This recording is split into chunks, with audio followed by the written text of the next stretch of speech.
Sa aking mga minamahal na kababayan, naniniwala ko ang bayang masagana, maunlad at mapayapa ay muusbong mula sa isang nagkakaisa at responsableng mamamayan. Mga mamamayang mulat sa kanilang tungkulin sa kapwa, sa bayan at sa Diyos. Mga mamamayang may sapat na paniniwala sa isang matatag at maasahang pamahalaan na pinaglilingkuran ang lahat ng nangangailangan. Sa aking muling pagkakaluklok sa tungkulin bilang ama ng bayan, ay isang malaking hamon ang aking muling hinaharap. Ito ang suklian ang inyong pagtitiwala. Na sa aking panunungkulan ay may sakatuparan at may pagpatuloy ang mga programang makatulong at magbibigay ng hindi makatawarang ngiti at galak sa bawat ubanin. Ang dulong ng mamamayan ay siyang lakas ng bayan. Kaya naman, patuloy ang mga programa at proyektong makapagbibigay sa bawat kabataan ng oportunidad sa mahusay na edukasyon. Tinitiyak din ng administrasyong ito na maibigay ang isang ligtas at maayos na pasilidad para sa mga mag-aaral at kaguruan. Patuloy ang pagpapagawa at pagsasaayos ng mga silid-aralan na masiglang tanggulan at hasaan ng mga talento at kaalaman ng bawat mag-aaral. Ang mga scholarship ay subsidiya para sa ating mahihirap ngunit matatalinong mag-aaral ay patuloy na isinusulong at ginagawa sa ating bayan. Ito ay hindi lamang sa mga batang mag-aaral kundi nagbibigay din ang lokal na pamahalaan ng scholarship para sa mga gurong nais maitaas ang antas ng kalidad ng edukasyon. Inutustusan din ang sweldo ng mga lokal na kaguruan nang sa gayon ay mapunan ang kakulangan sa mga kinakailangang guro sa paaralan. Patuloy na pinahihigting ang pagkakaroon ng dekalidad na edukasyon sa pamamagitan ng Teachers Development Program at mga seminars, workshops para sa mga kaguruan.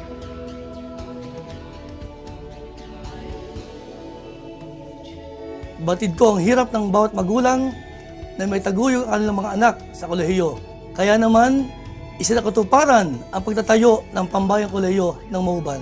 Isang institusyong sinusuportahan ng lokal na pamahalaan upang makapagbigay na abot-kaya ngunit dekalidad na college education. Sa kasalukuyan, isasagawa ang pagpapalawak ng kolehiyo sa pamamagitan ng PKM Extension Project na itatayo sa Barangay Balay-Balay, Barangay Cagsiay 1 at Barangay Cagbalite 1. Nagkaroon ng pagdadagdag ng kurso sa ilalim ng TESDA program tulad ng agriculture course at iba pang skill courses sa darating pang mga taon. Ito ay para mas paigtingin pa ang kalaman ng mamamayan para sa isang mas progresibong pamayanan. Bahagi ng epektibong paghahatid ng serbisyong lokal sa mamamayan, buwan-buwan na isinasagawa ang barangay visitation na sinasabayan ng dental at medical mission, pamimigay ng pananim at mga hayop sa ating mga magsasaka at iba pang programa ng pamahalaan. Binibigyan din ng pagkakataon ang mga taong nasa barangay na may parehistro ang kapanganakan ng kanilang mga anak. Sa mga ganitong programa, kinukonsulta ng inyong lingkod ang mga barangay para sa kanilang pangangailangan sa kanilang lugar para matugunan ng pamahalaan ang kanilang mga pangangailangan. Batid ko rin ang hirap ng kawalan ng kuryente sa ating malalayo at liblib na barangay. Kaya naman kasalukuyang proyekto ng lokal na pamahalaan ang Off-Grid Electrification Program na naglalayong matugunan ang kawalan ng kuryenteng magagamit para sa mas maginhawang pamumuhay. Nabigyan din ng generator set ang naunang 7 barangay dahil na rin sa masugid ng pakikipagtulungan ng QPL at Meralco. Inaasahang bago matapos ang taon ay nabahaginan na rin ang mga nangangailangang barangay. Serbisyong walang patid ang hatid ng bawat tanggapan ng lokal na pamahalaan. Bukas ang lahat ng tanggapan Lunes hanggang Sabado, maliban lamang sa MSWDO at MHO na bukas Lunes hanggang Linggo upang maglingkod sa ating mga kababayan. Binuo rin ang MDRRMC o Municipal Disaster Risk Reduction Management Council na ang tanggapan ay bukas 24/7 upang sa oras na di maiwasang malakihang sakuna at emergency ay may aksyon at tulong na mabibigay ang ating pamahalaan. Ayaw man nating magkaroon ng anumang sakuna, pero minabuti ng pamalang lokal na magkaroon ng sapat na pagsasanay ang MDRRMC, Council, Staff and Barangay para masigurong alam ng lahat ang dapat gawin kung sakalit magkaroon ng sakuna ang ating bayan. Tiyususan din ang pangunahing pangangailangan para sa relief and rescue operation bilang bahagi sa kahandaan ng ating bayan. Maayos na transportasyon ay lubhang kailangan upang mabilis na pag-unlad ay maisakatuparan. Kaya patuloy ang pagsasaayos ng mga daanan at pagsasagawa ng farm-to-market road sa iba't ibang barangay. Sa pamamagitan nito, maginhawang makakalakal ang mga produktong agrikultura mula sa kanayunan. Ito isang paghahanda na rin para sa posibilidad na pagsasakatuparan ng Mauban-Cavite-Lumban Road Project at Container Seaport, mga proyektong makapagtaas ng antas ng pamumuhay o ekonomiya. Kung ito'y may sasakatuparan natin, makakahikayat tayo ng sapat na bilang ng negosyante na mamumuhunan sa ating bayan ng Mauban. Makapagbigay tayo ng maraming oportunidad sa trabaho at negosyo sa ating mga mamamayan. Magandang balita rin ang para sa atin ang nalalapit na pagbubukas ng post-harvest facility sa Barangay Santo Angel. Sa pamamagitan nito, malaya at maginhawang maikakalakal ang bawat produktong agrikultura na bunga ng pagsisikap ng ating masisipag na magsasaka. Paigtingin din ng lokal na pamahalaan ang pagpapatupad ng organic farming na layong isulong ang natural na pamamaraan ng pagsasaka na hindi gumagamit ng mga nakakasama sa kalusugang kemikal. Maraming proyektong pang-agrikultura ang patuloy na sinasagawa at gagawin pa sa darating na panahon. Aktibo rin ang lokal na pamahalaan sa pagpapatupad ng mga nasyonal at programa tulad ng 4Ps o Pantawid Pamilyang Pilipino Program. Gayun din sa advokasya ng Solid Waste Management Program, National Greening Program at mga programang pangkapaligiran. Walang dudang malayo na ang pagunlad na narating ng ating bayan.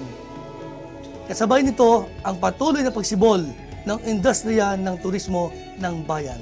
Tunay na karangalan ng bayan at ng mga mamayan na mapahanay ang ating Rizal Park sa makasaysayang lugar sa bansa. Madali na ring mabibili at masisilayan ang magaganda at dekalidad na produktong Mauban sa pamamagitan ng Mauban Product Development Center. Patuloy ding isinasagawa ang Comprehensive Development Plan ng Cagbaliti Island, isang islang bahagi ng munisipalidad at itinatangi ng bayan dahil sa malaburakay nitong kagandahan. Pinasisikhay din ang pagpapakilala ng iba't ibang magagandang lugar sa Mauban, mga kakaibang produkto ng bayan at natatanging kaugalian ng Maubanin sa pamamagitan ng pinaigting na Tourism Information Center ng bayan. Ilan lamang ito sa aksyon ng lokal na pamahalaan upang matugunan ang pangangailangan ng mamamayan.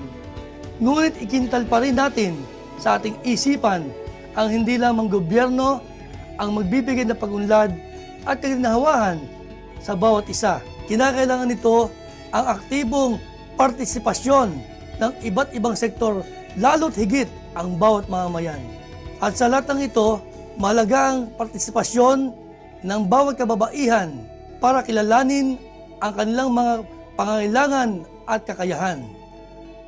Muli nating tandaan na sa anumang paglalakbay ay may mga balakid na kinakailangang harapin. Mga balakid na patuloy na susubukin ng ating katatagan at pagkakaisa sa ating pag-asa at paniniwala sa mas magandang bukas. Ngunit hindi tayo matitigatig. Ang bawat suliraning ating maranasan ay ituturing nating hamon upang tayo'y mas tumibay, mas tumatag at magkaroon ng mas magandang bukas.